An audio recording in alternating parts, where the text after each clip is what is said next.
Okay, we're talking about now on page 200, explanation 8.4. Let's get the slide view up.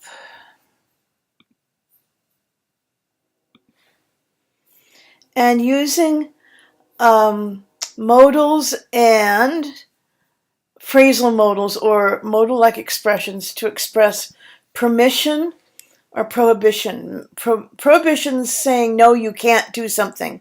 Permission means saying, yes, you can do something. And we have this one, may.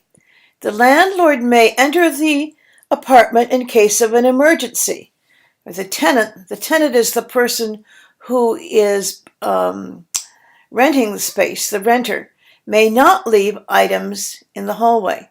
You can also use can here in this kind of sentence to mean exactly the same thing. The landlord can enter the apartment, or the tenant cannot leave items in the hallway. Here is a modal-like expression or phrasal modal, is permitted to or is allowed to.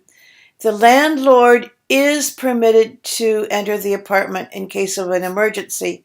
The tenant is not allowed to leave items in the hallway. So we can use may, be permitted, and be allowed to for permission. Okay, here it is, may enter is permitted, that's permission, or prohibition in the negative. The tenant may not. Prohibition means you cannot do something, you may not do something, you're not allowed to do something. Okay, the tenant is not allowed to leave items in the hallway.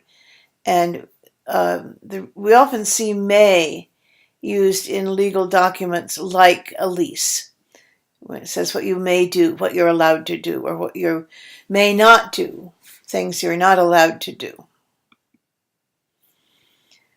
Okay, so may not and must not have the same meaning, or prohibition, meaning you cannot do something.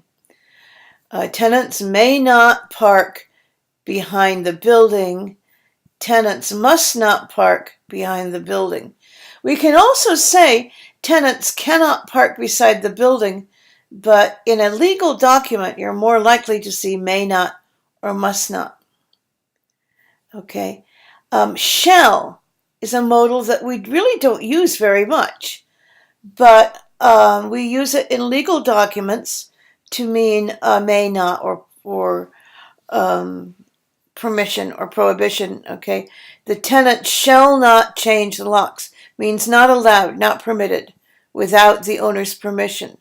Or the tenant may not leave personal, I have to fix that word, AL, personal items in the hallway.